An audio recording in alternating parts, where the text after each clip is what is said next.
This is Justice Matters with Tim Buxton, coming to you from Yugambeh country of the Commonberry people of the Gold Coast, Australia. I'm your host, Tim, where my sole aim is to share conversations I get to have with inspiring people doing remarkable work to create a world where we all belong. This podcast is brought to you by the Just Travel Company. Experience wonder and unearth justice, and discover the just way to travel today. Visit just-travel.co. Without further ado, here's our guest for this episode of Justice Matters. Well, Jody, thank you so much for coming on Justice Matters podcast. Wow, we finally got you on. I am so excited. Anytime I get to spend time with you, it's a win. Feelings very much mutual. One of the great things about this podcast was with which a few other podcasts that I've had the privilege of hosting is the mutual friends that are involved that have brought us together. And Jody, you are the executive director of Love Does, founded by our friend Bob Goff, who known for many crazy, whimsical, wonderful things in this wonderful world of ours. But Love Does is the non-profit arm that is doing incredible things around the world, which we'll get to talk about. Primarily, though, going into conflict zones, very places that people don't normally want to go, and providing education and support and aid to and empowerment to those that are in these very difficult, challenging situations, and doing it in a very unique way. So not doing it in your traditional, let's say, NGO way, but doing with a little bit of whimsy, a little bit of who is Bob. That is really true, Tim. And let me tell you this. Bob adores you. And your paths crossed many years ago in Iraq. And that's a tough place to work in. And since then, it has just been just a mutual relationship, just filled with just respect and love and fun and generosity. And that is you. It is, anytime I've gotten to spend time with you, you can't help but just feel like you just got a gift. And so you have a gift for making people feel great. And so it has been an awesome deal to have been around you for the last number of years. And I know Bob feels that way and more. Aw. So let's just stop there. No, I'm kidding. It's great. I love every time we get to talk. We could. And without this being a mutual pat on the back session, I think a lot of people, because Bob is such a wonderful person, but you get to see, and you and I have both seen him in everyday life. And a lot of people wonder, what is it? Is this all just like, is it real? Like, is this guy really real? And again, we've spent time together. I spent time together in Bob on 3 continents. You've now worked with him for many, many years. And for those of people that don't know, I've kind of thought of, okay, if I could put him in a blender for people that might not know, it's like Fred Rogers, right? Fred Rogers' Neighborhood. Yep. It's like Tigger, which he is self would say he's like living with him is like living with a Tigger bouncing around the room. It's like, I feel like he's Jason Bourne. It's a secret identity. The stuff he does you wouldn't know, and he goes to places no one would even think of going, Somalia to Afghanistan to Iraq, where we met, and Walt Disney, like this guy that just dreams up amazingly big things and just wants this world to be and is making this world a wonderful place. But what is it like? Because I could talk about what it's like for me to come across his past and how when we were in Israel together a few months ago, he's sitting in the back of that tiny rental car that I thought I was the biggest car I could get. Yes. And there he is, squished into the back, first in to make sure you don't have to be the one stuck in the back. What's it like? What's it been like for you working with Bob? Because I just think getting your bird's eye view would just be so much fun for our listeners. Well, what a great description of putting all those pieces together. And that's really very accurate. He would say that he makes coffee nervous. And I think that's probably true. I'll say Bob doesn't do anything small. That's for sure from his stature. Most people are really surprised when they meet him in person because he's actually he's tall and he's big. He's got these big, long arms. And so when you take pictures with him, what does he do? He stretches his arms big and wide. Yes, it's great. Bob wrote Love Does, which is a New York Times bestseller, and is millions of copies are around the world. And he has big dreams. He has big dreams for all of us and wants us all to realize it. And then he also put his number at the back of his book. So he gets phone calls all day long. It's very difficult to have a meeting with Bob because he's going to be interrupted every 2 or 3 minutes, and he'll take most of them and he'll talk to them. And I think he's said multiple times he just wants to be available. And I'm sorry, Jody, for the times I've called him, and you've been in the middle of an important conversation. It's a true story. But all that to be said, he's just a really inspiring guy to work with and be around because anything is possible. And he tries to communicate that, and you feel like that at any time you're talking to him or you're working with him. That there's nothing too big, there's nothing too out there, there's just let's just go for it. Let's just try it. And let's act. And so that really is the heart of Love Does, is making that first next step.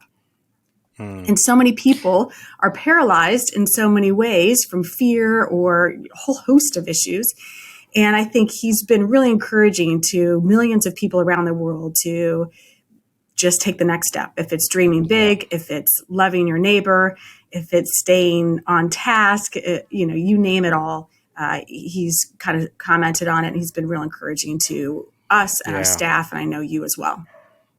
Well, and I think he'd be the first person to admit that it doesn't happen without incredible partners on the ground, without the confidence and faith. I mean, I've been on the receiving end that he believes in people, and the incredible competence of people like yourself that are able to somehow piece together and navigate a lot of moving parts. It's kind of, I was thinking if I was doing your job, it's Jody, like it's drinking from a fire hydrant.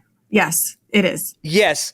And at the same time, performing like mechanical, like working on a car while it's still running, like the inability to kind of do so many things at once in so many complex, but yet with this very simple, hey, we're just doing the next thing, right? Like we're just taking the next step. And speaking of which, you've been working in Love Does in various roles right now. I'd love for you to describe what's it like to be you, because I know you've worked behind the scenes, but not only are you like this executive director that's kind of leading the charge and taking Love Does into this next season of legacy building, but you're out there with refugees in their homes now in San Diego. It's a lot different maybe to what it's becoming this special thing. And what's it like for you working on a day-to-day basis? What are some of the joys, the challenges? Just give us a sneak peek into a day in the life of Jody. Well, first of all, I'm a wife and a mom. So you put that on top of it, and that makes it even more so a very full day. And so I've got 3 kids. I've got my oldest is in college. I've got one in high school, and then one who is in middle school. And then I've a wife too, to the real life Anchorman. He's on TV here in San Diego. So those that have watched that movie, you definitely stay classy. So he's the morning anchor here, and he's gone to 7 Olympics. And so that's always fun because we've gotten to travel around the world in that capacity too. And my background is as a CPA and a fractional CFO.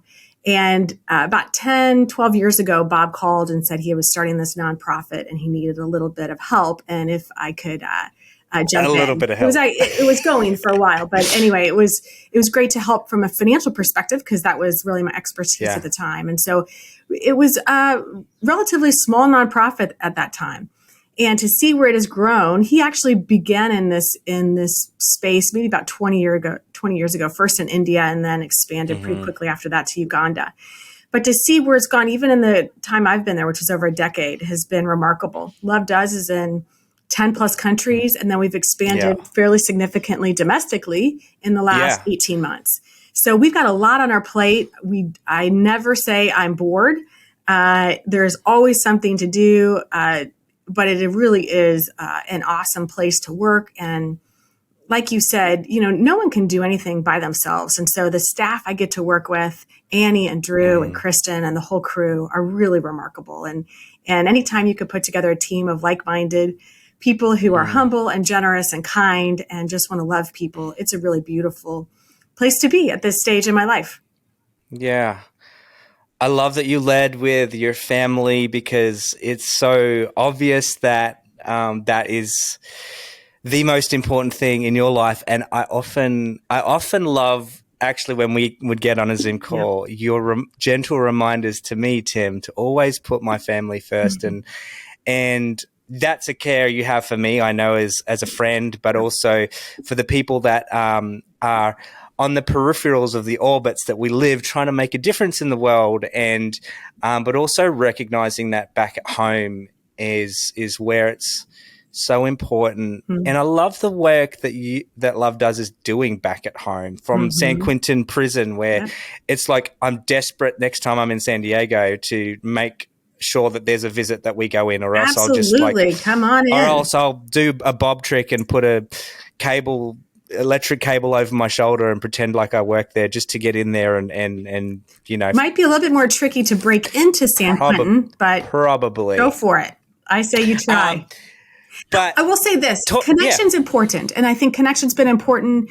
It doesn't matter if they're partners on the ground, like you said. I think Love Does has always worked to find some tremendous partners on the ground first, and then from there really build out programs and listen to what the need is. If it's in Iraq or Afghanistan or Somalia or Nepal or Dominican Republic, wherever that might be.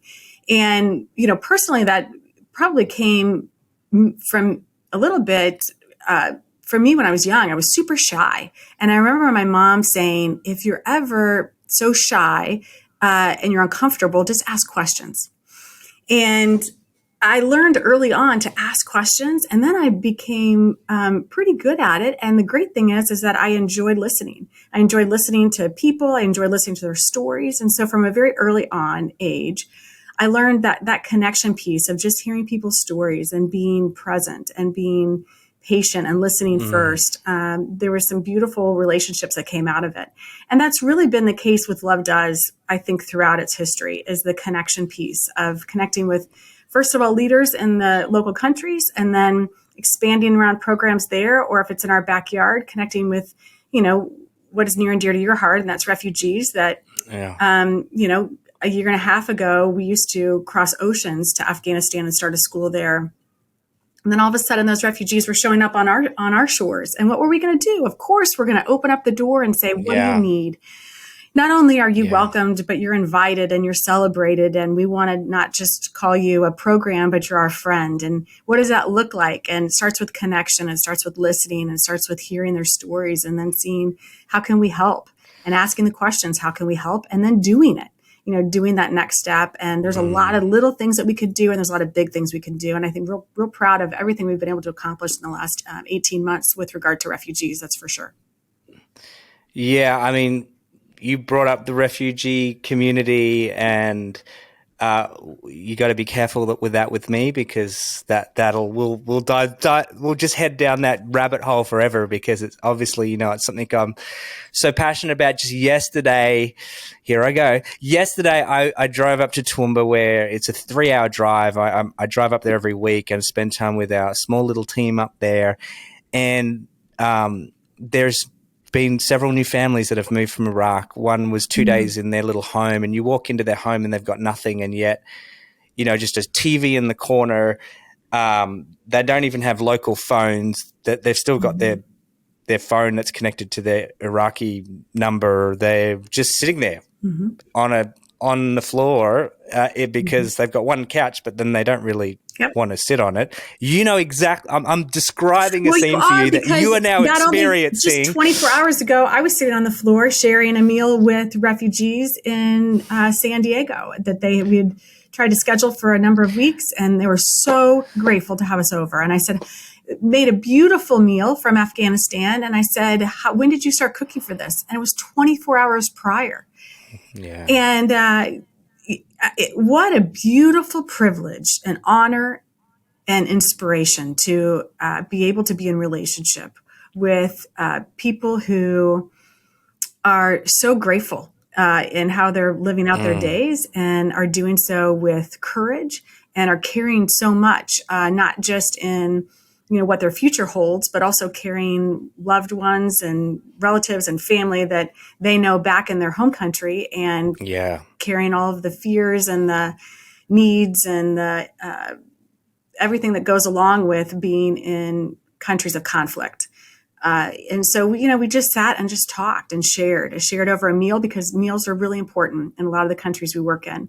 And, being on the ground and I came home and one of my kids said, I saw a picture, you didn't sit at a table. And I said, because this is what we had. And, actually they had a table, but because there were so many that wanted to sit around this meal and talk, the floor was wonderful and it was absolutely perfect. And I couldn't have asked for a better meal to spend yesterday afternoon. So yes, in the last 24 hours, I too have shared some wonderful time with refugees. Don't we have the best? Yes. I mean, it's not even a job, but don't we have the best life? Yes. When you walk out of that space, you can look in their eyes and you can see there's times when they just want to cry and they're holding it all together. There's times when like you were saying, they're carrying a story that they can't articulate in a language yet.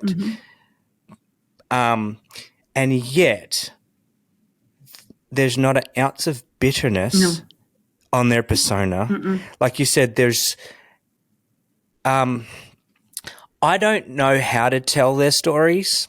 And I think empathy, even as a word, fails to try and demonstrate empathy doesn't even work. One of the things I just love to do, and I think it can only happen when you spend time with them, is tell other people about how wonderful they are and just talk about them, because when you have these experiences, there's nothing that you could say, I don't think, to convince somebody other than to be in their presence is to be accepted and loved and it's to belong. Gift. And it's a gift. It's a gift, and it's freely given with no strings attached.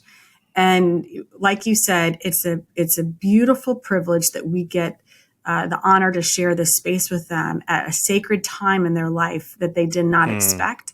And yet we have the opportunity to make a choice, and we all do, to step up in some of those moments. And I think a lot of people feel like you have to do something big, or that it takes you have to wait for this one special time and had special training and maybe have more money or be at a certain time in your life. And I think the answer is now. No. What do you have now? What do you have now? And whatever do you have an hour a week is more than enough. And I heard recently that legacy isn't leaving something for somebody; it's leaving something in somebody. And even if it's that, even if it's your time that you, just like you said, that just telling their stories, and I think listening, that is such a poignant remark, because I think so much of it is, you hear from so many of these refugees, they have been through something significant. They didn't expect that this was what their life was going to look like. They really didn't. I know somehow we think that they were prepared for it, and they weren't. And they've experienced this story, and just having someone care enough to take the time to listen to their story and then reflect on it in some way, or to just, hold it, is a gift to them as well. And I see that over and over and over. And you see it as you're leaving, saying thank you and goodbye and giving a hug. And somehow the hug is like held on a little bit longer. as if to communicate what words are unable to express in that moment of just deep Oh, I love that. gratitude. And it happens over and over and over again. And you think it's a one-time event until you have this experience repeatedly, and you recognize that there's something more going on.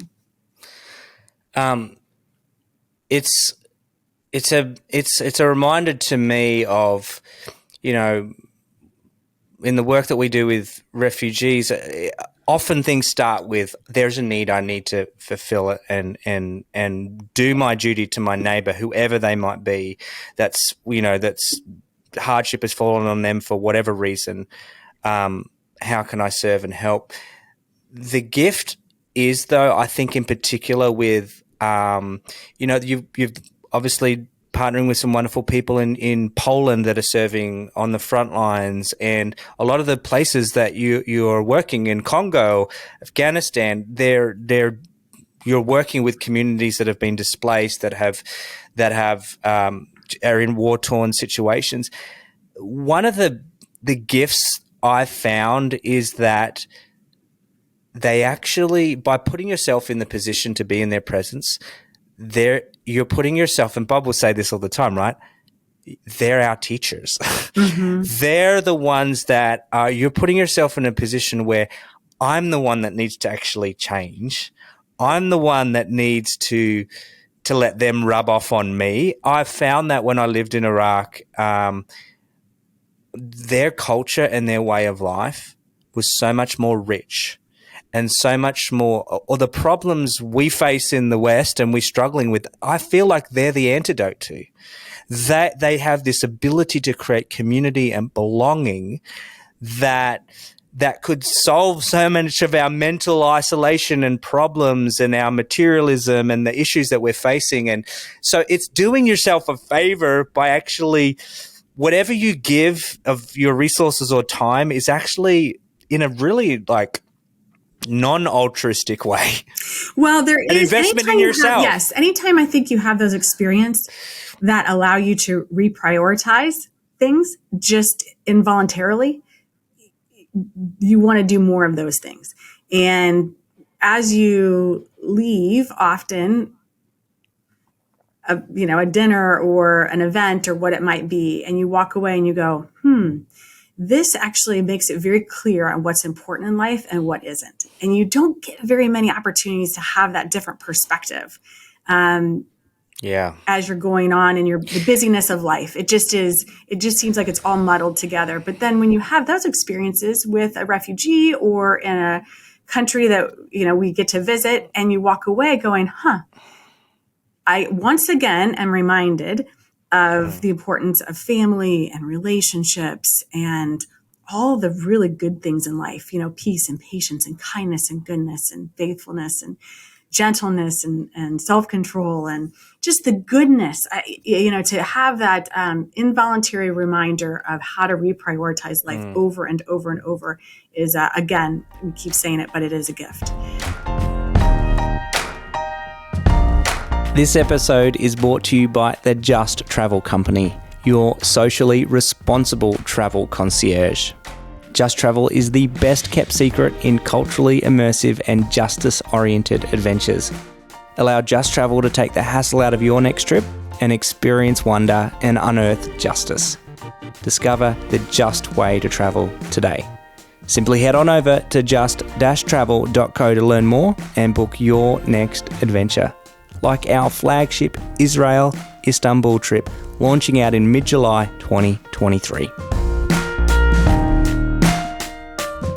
Let me ask you a question, because if I feel like I've so much, and one of the reasons I really want you on the podcast is so much to learn from you. When you've come away from those meetings and those interactions that remind you what I'm doing is really important, you realize to do more of that isn't to actually just spend all day in people's homes. It's to somehow galvanize and strategize and bring together all these ideas to actually make the reach bigger, not the tower taller, but the reach wider. How do you, because I would book our consultancy session with you. Thankfully, I don't have to. But there's probably a bunch of people out there that are trying to start a nonprofit because they're out there trying to get something done, and you've got that unique gift ability to really make things happen, to pull things together. What are some of the big tips? Some of the big advice? What's some of the? It doesn't have to be what you would put in a course, but just something deep down that is just innate to you that you've learned over the years that you could share with our listeners. Well, first, what are you passionate about? I think identifying what you're passionate about. And then the next piece of it is, and I think we talked about it earlier, is you think, oh, well, I probably need more education, or I need to wait till I have more money, or I need to wait for this or this or this or this. And so many of those things, that'll never happen. There'll never be a time where it's like all teed up for you. And it's like, okay, now it is. Like I just handed it to you. There's always an element of stepping off the cliff. Always. Yeah. And unless you do that, you don't get the experience of jumping into the most like beautiful water ever. You just don't. You don't get it until you step off the cliff. And so I think the next step is take the first step. Just do it, jump off, and you might make a mistake, and that's okay. It really is. Then get yourself back up and try again. And the fear piece of it really keeps a ton of people from doing what so many of us were created to do. And I am always reminded at many of the places that I've gone to is that you think, oh, well, if I don't do it, probably somebody else will. They won't. I'll just use an example. In Poland right now, there's 1 million Ukrainian refugees that have come into Warsaw, 3 million into Poland. It's overwhelmed all of the systems of the medical system, the educational system, all of it is overwhelmed. And so when we were visiting in March, we visited a refugee center that it's now a convention center that's turned into a refugee center for 6,000 plus. Yeah. And these are really mainly women and children who have left their husbands and brothers and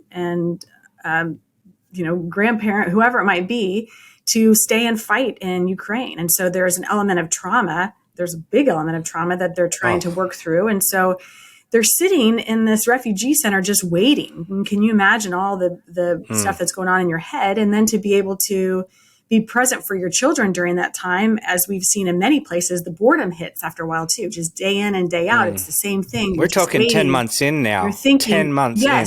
So we very quickly put together a youth center so that the kids had something to do. There was just sports or recreation. And then as the summer kind of progressed and it became apparent that these refugees were not going to go back home, not anytime soon, we got together and we said, let's put together a Love Does school. And so let's create one. And we were somehow the word got out, and the vice president of Warsaw reached out to our contact there and said, what are you doing? I've heard about this, and we're really grateful because our educational system is overwhelmed.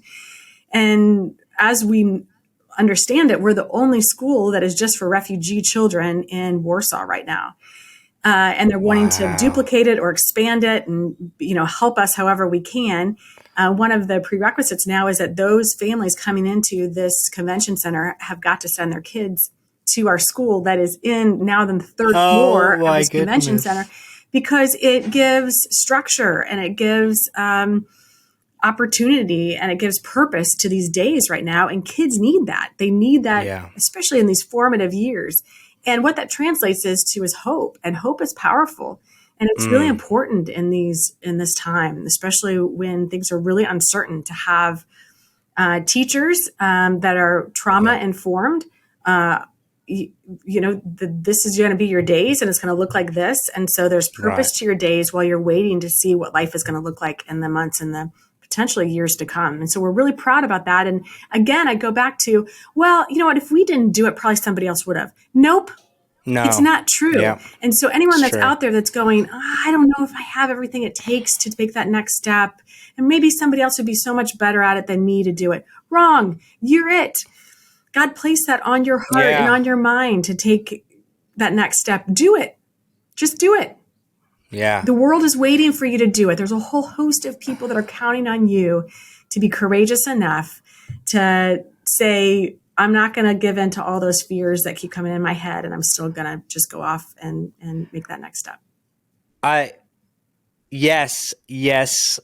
Tag, you're it. It's kind of like you don't get a choice in the matter. You can't you can't look over the shoulder and think that there's someone behind you. I had the privilege of, shortly after you were there, visiting the work that you had started with these two young adults that had part-time jobs that had so much joy and energy. When they walked into that center, it was like this place of darkness, and you're right, there's people lying on cots in an open area with their pets with them, with an open area where everyone's doing their laundry. And then you go to the second floor and suddenly you see these kids running around, and they all just jump around these two, I had the sneaking suspicion they were kind of starting to like each other. I don't know if they became an item or not. However, they were just this alive.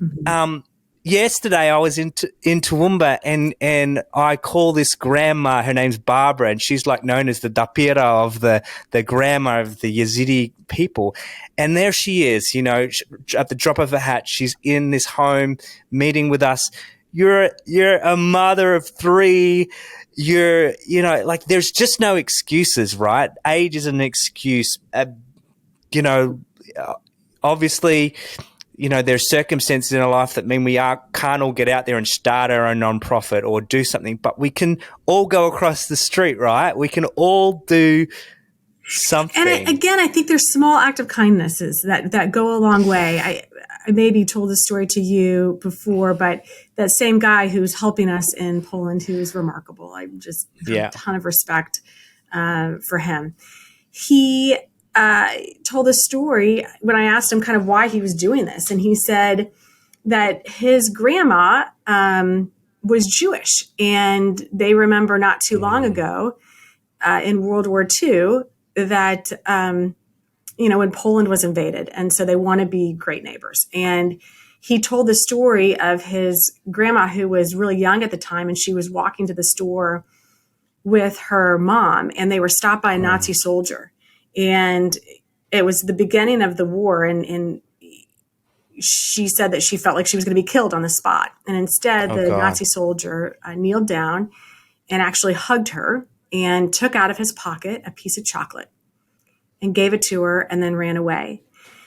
And in the years after that happened, she ended up having to go to the Warsaw, the ghetto, and saw some awful atrocities. She incredibly survived by escaping to the outskirts of the city and riding out the war there. But when she talked about that time, the story she recounted most often was the story of this unexpected act of kindness. And, fast forward a lot of years, this last March, we're there at the train station as refugees are fleeing from Ukraine. And we're at the first train station that they've crossed over the border. And we went to go get a bunch of Kinder eggs, which are, a local favorite. There's a toy inside of a chocolate egg. And so as people got off the train, we would hand them over this egg, and you would see, the lines of worry on their forehead turn into just a smile, because they would remember a different time that was filled with more joy than obviously what was happening now. But what it reminded me again is, we're helping with some really big things in terms of food and stoves and all sorts of basic needs, and then schools and all sorts of that. But the small act of kindness, I think, can almost sometimes be as powerful as some of the bigger things. And I think it's really scientific. I think there's when you do things like that, there's oxytocin that's, released in your brain. And I think what it also does is the part of the brain that then is for stress and anxiety and worry, it reduces the activity level in that side as well. And so it's really important just to the health of people that are going through trauma to have some of these small acts of kindness intersect in their lives.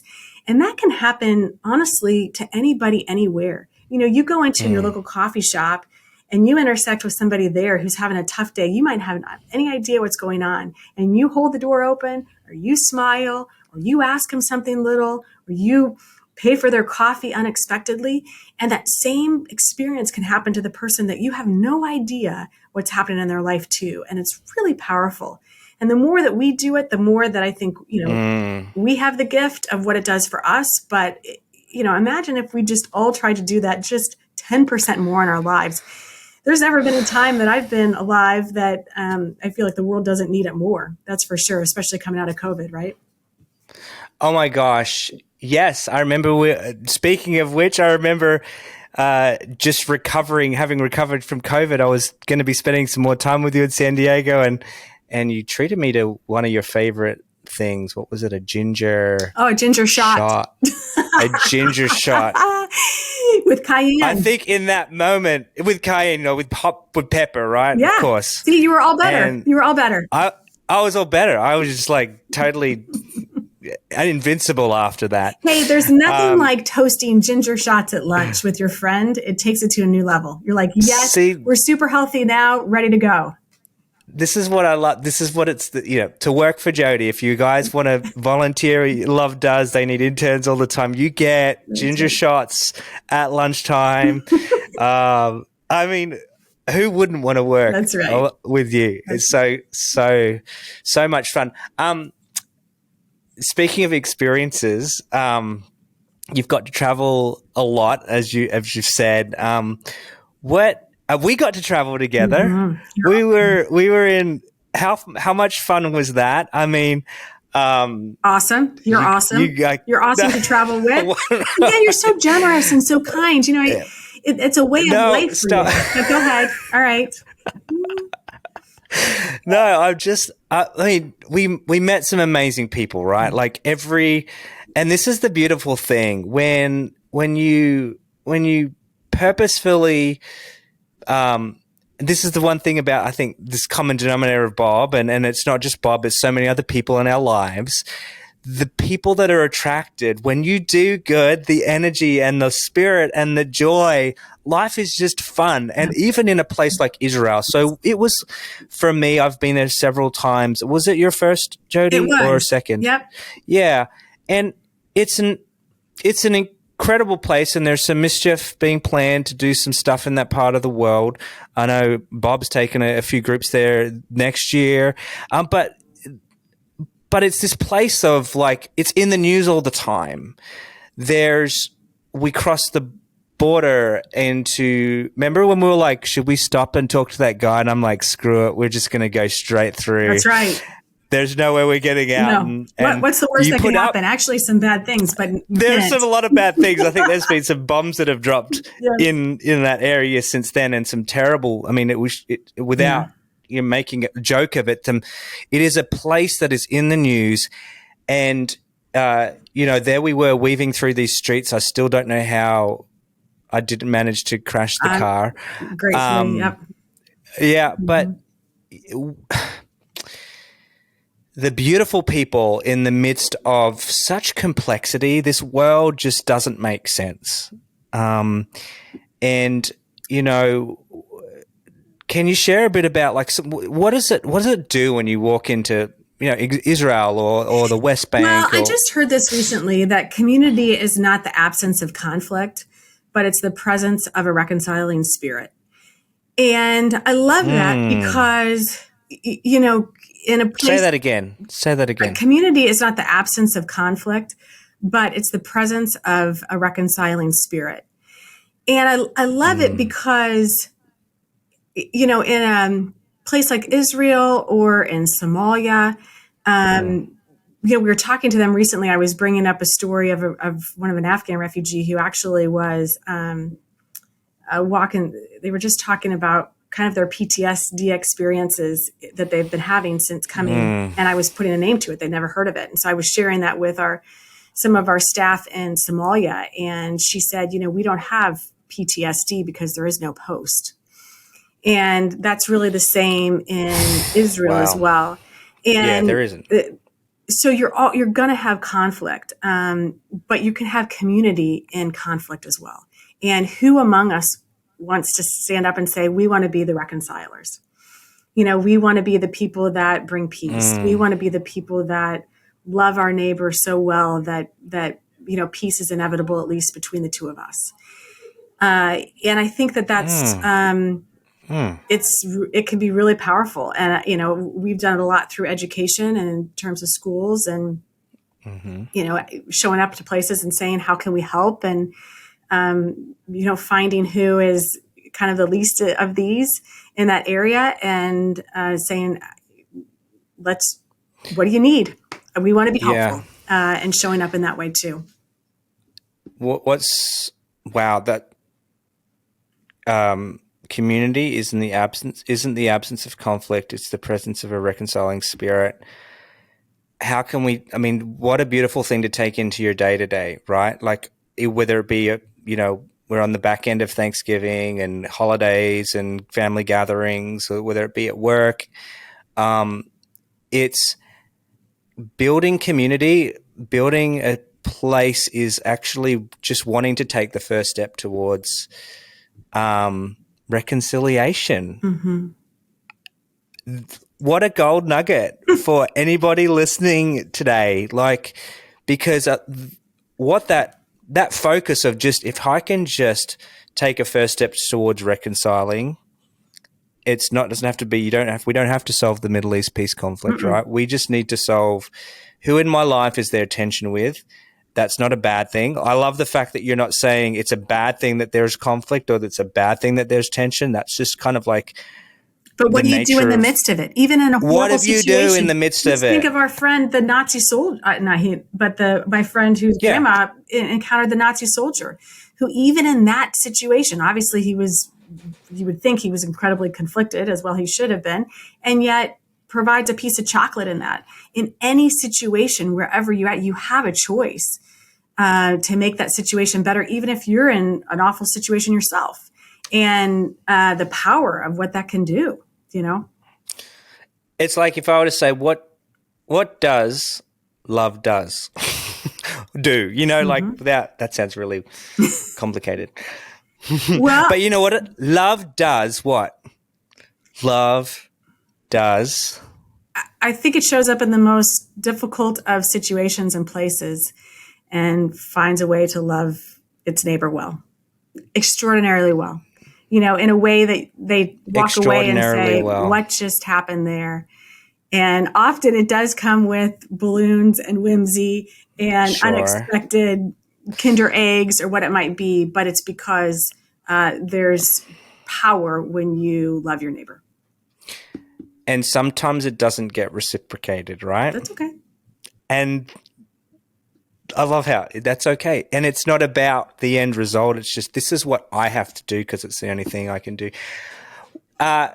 Just because when is the time when you've really most felt like you belonged? It doesn't have to be the most time, but is there a memory? Is there a time it could be from your childhood, it could be just recent, it could be where you just had that feeling, you know what, I belong? I think the times I feel most like that is when I get to do the stuff that I was made for. And some of that is being a mom, because I love my kids and I love kids in general. I want to champion them. I think they're awesome, fascinating and creatures. You have some awesome kids, and I have awesome kids. I love to see you champion. I have awesome kids. It's that I love to champion their friends too, and I'm grateful that I get the opportunity to do that. From an early age, my mom asked. I remember my parents asking, "What do you want to do for a living?" And I was like, "I want to be a social worker."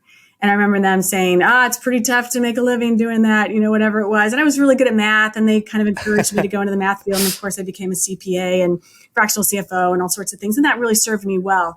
But it's interesting because that feeling of wanting to help and be a social worker stayed with me kind of through my whole life. I remember, maybe 10, 15 years ago when I had like 3 kids under the age of 5. And I would go into these groups with moms and I would say, can we do something else, like besides just kind of taking them to the park? And maybe I was working during that time too. And they'd say, no, this is about it. And I was like, God, I feel like we could help some more people or do some stuff. And they said, I kind of think that's just you. But again, I feel like God placed that on my heart for a reason. And it wasn't the right time to do like to go full on that. And I think sometimes God places that stuff on your heart, and the answer is, hey, that's a real thing, but wait for a while until the time is right. I've often kind of used the analogy of football. I love sports, American football, and if you're the Kansas City, what's it? The Kansas City Chiefs. No. What's the Kansas Jayhawks? Chalk Rock? Yes. Oh, the basketball. I love it. They're the reigning national. Chalk Rock. Yeah, I gotta Chalk bring that in. They're the reigning national champions. Anyway, sorry. Okay, you love sports. But in football, the running back is running, and they have a blocker in front of you, and you can't really see what you're supposed, what's happening until they block and a hole opens up, and at that time, you're supposed to run through it. Right? You run as fast as you can through it. Just go. And it can be really frustrating when you feel like there's stuff that's been on your heart, or you're made to do something and you can't find the opportunity yet to like run through yet. It just is like all dark. And I love thinking that there's, maybe there's angels blocking in front of you, and just wait. And then there's going to be a hole that opens up. And when it does, run through it, sprint through it, go through it, because there's just joy and peace and all sorts of things on the other side. And I think, that happened, I think, when Bob called, however many years ago, to say, hey, would you help here? And then when the opportunity arose to take a larger leadership role, and then sitting in the homes of Afghan refugees, or helping to resettle Ukrainian refugees, or being in San Quentin prison with prisoners that exhibit such grace and mercy.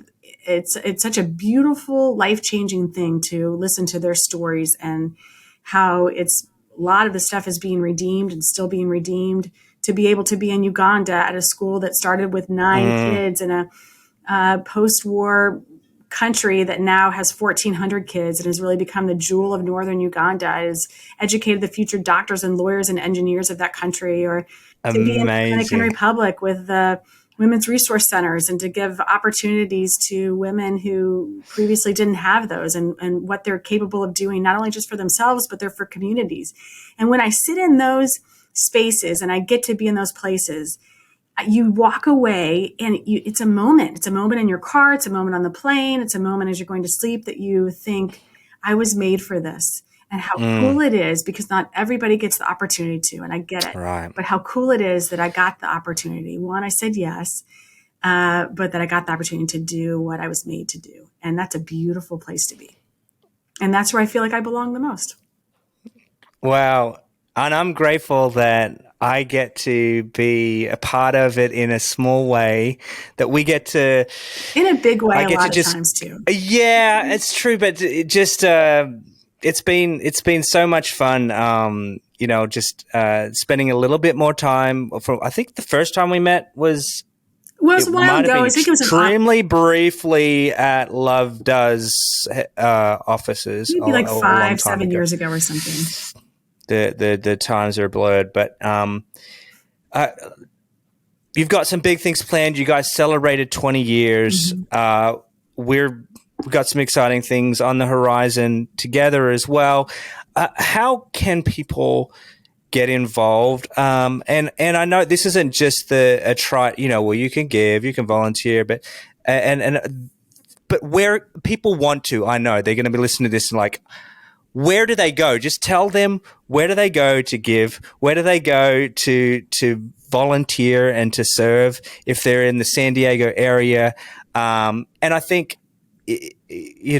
there's always their neighbor across the street, which we can encourage them to go to, which, if all else fails and they can't get a hold of you or it's so far. I think you start there. I really do. I think if you don't know the names of the people that are surrounding you, if it's in an apartment building or if it's in a cul-de-sac, you know what, make it a goal by the end of the year to know their names at a minimum. You can bring them candies, whatever it is. It's Christmas time. It's a perfect opportunity. But lovedoes.org is our organization. Yes. So go there. There's lots of information. You can sign up for our weekly. Isn't there it's really great? Right now, people can partner to provide toys for Ukrainian refugees for Christmas. Well, I love that you're so on it, Tim. You're so good. Yes, we've got toys for Ukrainian refugees. How fun would that be? Yes, we're opening up a teen mom home. And so we're now furnishing this teen mom home. We need blenders. We need toasters. We need diapers. we have a bigger outreach just to single moms. Anyone can go out and buy a blender when they're out Christmas shopping. Or Come on, just some tea buy a towels, blender, whatever or just that might you can be. go on Amazon, right? It's an Amazon wish list, so you can link to that and bless this home and know that for years to come that your saucer that you gave or your pan that you gave is being used to love some women who needed it and some little babies who now will have a better future because of whatever you gave. But I'll say this, Tim, they should go to youbelong.org and they should go there because that is your heart. And, as I've never believed that it was like either or, the pie just gets bigger.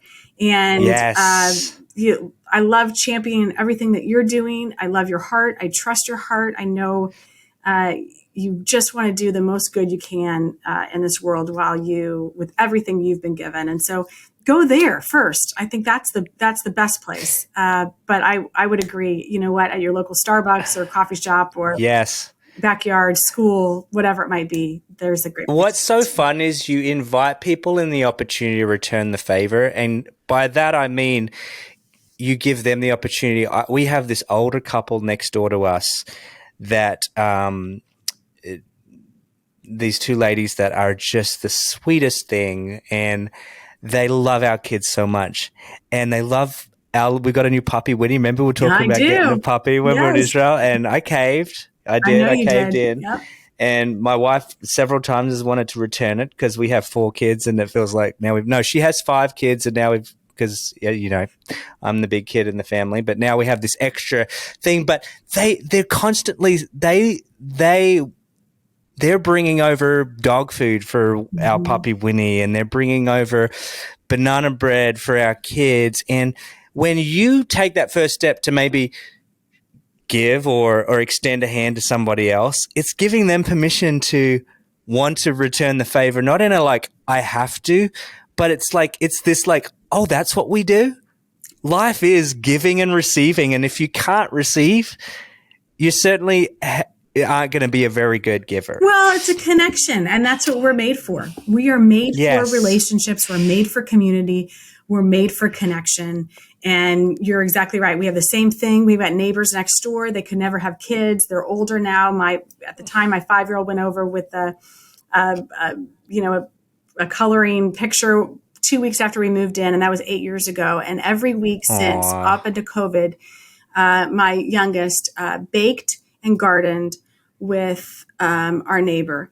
And we have walked through a whole bunch of stuff. And now, again, they could never have kids, so they've really become like our parents and grandparents, pseudo grandparents. Wow. And he is in his middle 80s, and he's kind of having some medical issues now and can no longer do chores around the house. So now my 17-year-old son goes over every week and helps with chores. And in the meantime is learning how to do, he's just an amazing guy. This guy, he's learning all sorts of electrical, how to change electrical issues. He's doing all sorts of carpentry and learning. And so now it's like this, both ways it's going. It's a blessing to them, and it's a blessing to my 17-year-old. So much so, and teenagers and boys. Yeah. And when I asked if he would go over, they wanted to pay him. And he said, please, I don't want to take any money. I would be happy to do it.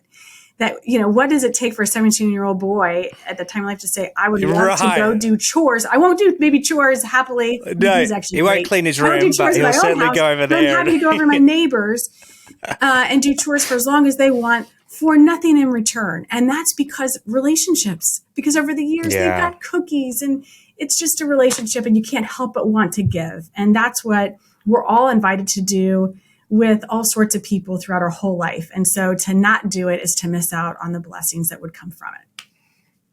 Well, I cannot wait to re-listen to this episode. Thankfully, we probably won't need to edit too much. But that's what Love Does so well. At the heart of what you do, it's relationship, it's serving people, it's loving people. Go to lovedoes.org. And if you're in the San Diego area, definitely make sure you hit them up and volunteer some time. There's so many ways that I'm sure you could put them to use, Jody, with your wonderful team. Yeah, reach out. We'd love to get you involved. Yeah. And then Tim, we get to see you hopefully soon too. We got to figure out our next adventure. There's lots of adventures in the future. I know. It's going to be so much fun. It is. It's been wonderful, actually. On that note, driving back up to Toowoomba every week and being in that community. It's funny how sometimes we think we've got to go to the other side of the world, and you've been on a little journey with me on that. But it's so funny how right in front of us, staring us in the face, is so many opportunities. So if you're listening to this, hopefully you're inspired to tag. You're it. Get out there. Just do it. Don't look over the shoulder and think someone else is going to do it. Jody, you shared so much of your joy and your passion and your wisdom with us and with me. Thank you so much, and have a great rest of your day. Thanks, thank you, Tim. Always wonderful to be with you, and you're an encouragement to me, and I know that will be the same for years to come. So, hey, thank you, and thanks to all your listeners as well. I can't wait to hear all the wonderful things they're going to do, and I know it's going to happen. So, thanks, Jody. Thanks. Thanks for making it to the end of another episode of Justice Matters with Tim Buxton. It is an immense privilege to share these conversations and inspiring people with you. To learn more about how you can get involved or learn more about today's guest, head on over to the show notes or episode description. This podcast was produced by the master himself, Jose Biotto, with just a little bit of help from me. The featured music is the song Turning Over Tables by The Brilliance. Lastly, to my Patreon community out there, thank you so much for your support and generosity. Without you, this podcast would not be possible. If you'd like to become a Patreon and get exclusive access to behind-the-scenes content, visit patreon.com/Justice Matters and start your Give What You Can monthly contribution today, and join me and so many others in creating a world where everyone belongs. Until next time, thank you for subscribing and sharing this podcast with your friends. Justice Matters with Tim Buxton acknowledges and pays respect to the past, present and future traditional custodians and elders of this nation, now known as Australia, and the continuation of cultural, spiritual and educational practices of Aboriginal and Torres Strait Islander peoples.